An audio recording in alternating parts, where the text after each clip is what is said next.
সুদীপার সাথে তার দেখা করতে চলে যায় সে। তারপর অভ্র মা বলছে, সে কেন বলিসনি আদিত্য, আমাদের সুদীপা এত বড় একটা কাজ করেছে আর নিশ্চয়ই করবো। আর পরমাকে এর কাছে বলছে, তুমিও আমার কাজটা খুব মন দিয়ে করো। এ বলে ওরা চলে যায়। এর আদিত্য সুদীপাকে প্রশ্ন করে, আপনার স্যার কেন এসেছে বলুন কোনো?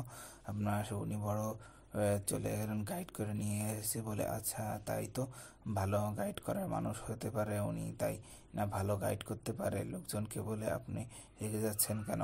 বলে, না আসবে, আপনার স্যার কেন আসবে বাড়িতে বলুন? এখন একদম মুখ উড়ে গেল।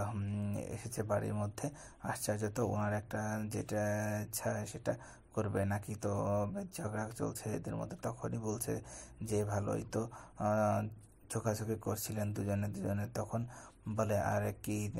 তখন মনে করার চেষ্টা করছিলাম যে আমি কিছু বলছি কিনা, বোধহয় হ্যাঁ হ্যাঁ হ্যাঁ মনে না পড়ে তো আপনার মাথায় কিছু আছে কি? বলে, সরি, এই মেডিকেল স্টুডেন্ট ওকে বলে। আজ ছাড়ুন তো, মেডিকেল স্টুডেন্টরা সাই ওইভাবে খুব ঝগড়া চলছে ওদের মধ্যে। যে ব্যাপারটা দেখে মনে হয় ওরা পরমাও চুপ আছে, ওরা আপ্রুত সহ্য করতে পারছে না ব্যাপারগুলো।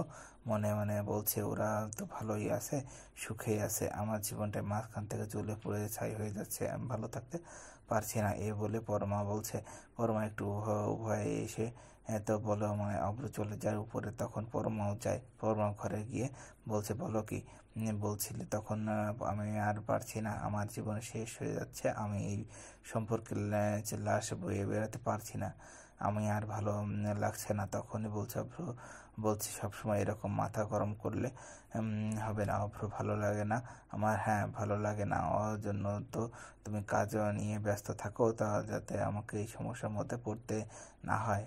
বলে, দেখি এটা কথা সত্যি যাতে আমার জন্য কারো সমস্যা না হয়, এমনিতে তো আমার জন্য দুনিয়া সমস্যা, তাই আমি এই কাজটা বেছে নিয়েছি, আমি এটা নিয়ে ব্যস্ত থাকতে চাই।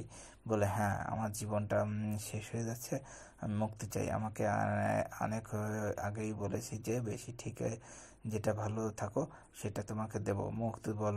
মুক্তি বলো কি করতে হবে আমাকে জন্য? এখন অভ্র গিয়ে ডিভোর্স পেপার নিয়ে আসে। বলে, এটা কি? বলে, ডিভোর্স পেপার তো বলছে অভ্র।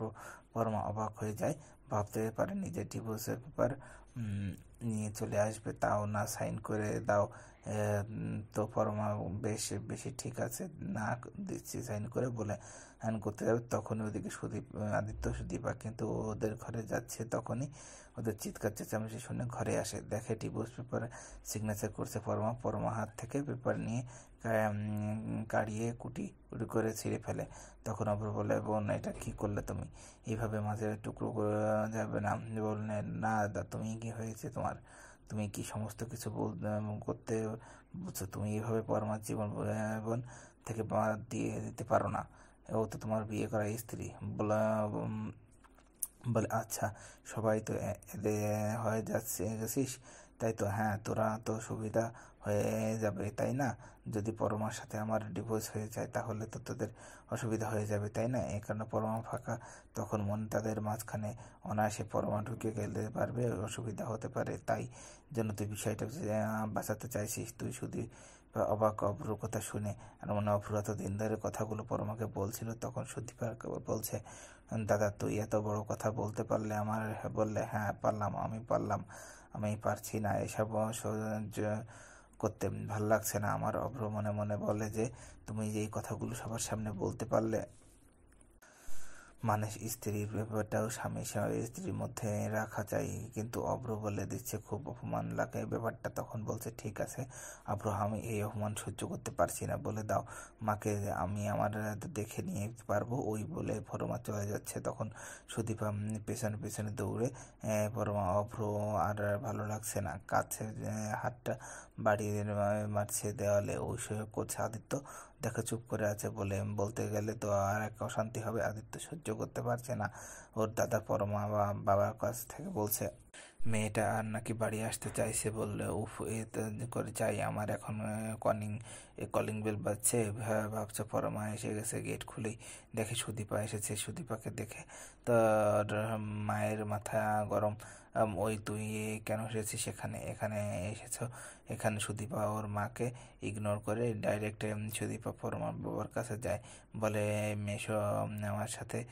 কিছু কথা আছে বলে হ্যাঁ বল কিন্তু কি বলবি পরমা বলে মা বলতে দেবে না তোমার সাথে আর কি কথা থাকতে পারে এজন্য মেয়েটা কি অবস্থা বলে আমি না থাকলে আমার মেয়ে ভালো থাকতো বুঝি আজকে যদি আমার আদিত্য বিয়ে না করতো তাহলে কি হতো আপনার মেয়ে তো অলরেডি বিয়ে হয়ে গিয়েছিল তো আপনার মেয়ে ভালো থাকতো পরে কি আদিত্যর সাথে আর আবার মিল হয়ে যেত তাহলে দাদা কি হতো মানে আপনি কি বোঝাতে পারছেন না ব্যাপারটা যে এর মধ্যে আমি কোনোভাবেই ইনভলভ নই তাও কেন বলছেন দেখুন আমি বড় মানুষ বলে আপনার সব প্রশ্নের উত্তর আমি মেনে নিচ্ছি না তাহলে এই নয় যে আমার কাছে কোনো প্রশ্নের উত্তর নেই তখন বলছে ও তুমি তো খুব বুঝে গেছো তুমি সম্পর্কে কি বোঝো হ্যাঁ স্বামী স্ত্রী সম্পর্কই বা কী বোঝো তখন বলছে সেটা আপনার ভগবানের উপর ছেড়ে দিন আমি বা আপনি ঠিক করতে যাব না এই বলছে আমি যেটাই বলছি সেটাই শুনুন কারণ এটা পরমার ভালোর জন্য আমি বলতে এসেছি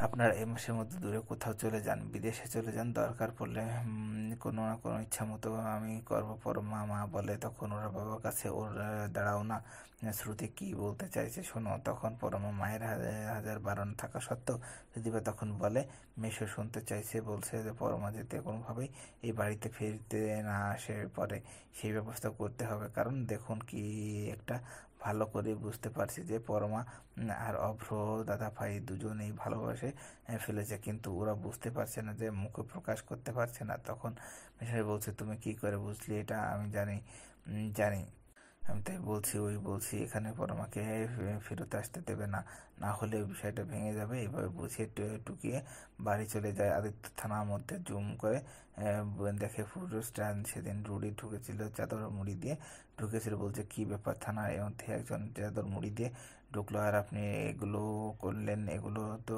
করার কথা ছিল না বলে হ্যাঁ স্যার আমরা ভুলে গিয়ে আমি আপনার বাড়ি পাঠিয়ে দিয়েছি দ্বিতীয়ত এই ব্যাপারগুলো খেয়াল রাখেননি কেন এরপর থেকে থানায় যাতে কোনো এরকম না হয় আর স্যার আমার বাড়িতে একটা মেয়ে আছে বিবাহযোগ্য মেয়ে আমার যদি এখন সাসপেন্ড হয়ে যায় তো আমি এই জায়গায় রিহ্যারাসমেন্ট আগে আমি যদি সাসপেন্ড হয়ে যাই তাহলে চাকরি চলে যাবে আমার একদম সর্বনাশ হয়ে যাবে স্যার আমার এখন কিন্তু সুদীপ বাবা কথা মনে পড়ে যায় আদিত্য বলছিল আমার হঠাৎ করে সুদীপ বাবার কথা মনে পড়লো তখন বলছে আপনি চিন্তা করবেন না ওর মহলে সাথে আমার সাসপেন্ড করা হবে না আপনার চাকরি যাবে না তখন বলে কিন্তু স্যার দোস্ত তো আমারও ছিল বলে আপনার বললেন না দোস্ত যে কারো কাছে হতে পারে আমার কাছেও হতে পারে সেটা কথা না এরপর অন্য কোনো কনস্টেবল বলে যে গার্ড আর শক্ত করতে দিতে আর একজন বলে ফুটেজটা আর একবার চালাও তো জুম করুন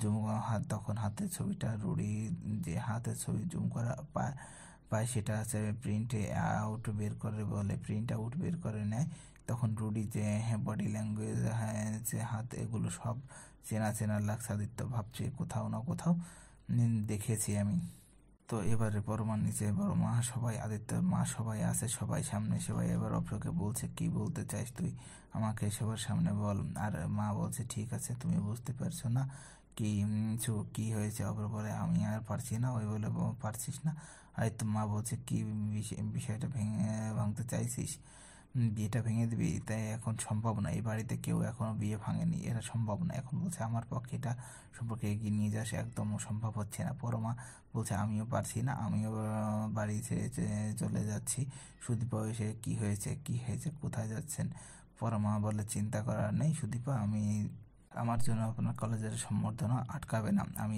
কাজটা ঠিক মতো করবো কিন্তু এই বাড়িতে থেকে নয় বাড়ির বাইরে কি বড়মা বলছে কেউ কোথাও যাবে না আর ঠিক সেই সময় সুদীপার কথা অনুযায়ী পরমা বাবা ফোন করে দেয় বাড়িতে ফোনটা বাজছে আর মা বলছে দেখছো বাড়ি কোথায় চলছে যদিও তুমি ফোনটা রিসিভ করতে গেলে কেন এখানে বলে পরমা বাবা ফোন করে নিয়ে এসেছে আমাদের সাথে কথা বলবে বলে এবার দিয়ে ফোনটা বলছে রিয়ে বিয়ান একটু বিশেষ কাজের জন্য আমাকে মালয়েশিয়ায় বেরিয়ে যেতে হচ্ছে। আমাকে আর মাকে দুজনকেই। তো একটু মেয়েকে দেখে রাখবেন, এই মাসের জন্য যাচ্ছি। আপনার একটু দেখবেন। তাই হয়ে গেল। এই তো তোমার বাবা মা নেই, সেখানে তুমি দায়িত্ব এই বাড়ি থেকে কোথাও যেতে পারছো না অপেক্ষা আসা পর্যন্ত। সুদীপের কলেজের প্রফেসর স্যার কি হয়েছে রুডি বলছে কি চাইছেন আপনি? হাতটা সরিয়ে নিন। এই বলছে কিছুই না, আপনার আমার সঙ্গে একটু থানায় যেতে হবে। তখন ওর কলেজের স্যার এসে বলে আপনি কি করছেন? তখন কৃষ্ণ নিয়ে যেতে পারছে না এভাবে। তখন আদিত্য বলে আমি আলবাত নিয়ে যাব, আমার তদন্তে বাধা দিলে আমি কিন্তু তাকেও নিয়ে যেতে পারি, মানে আপনি যদি আমার তদন্তে বাধা দেন আমি আপনাকেও নিয়ে যেতে পারি। স্যার চুপ করে যায়। এরপর বলে কিছুই। আদিত্য বলছে যে চলুন থানায় চলুন।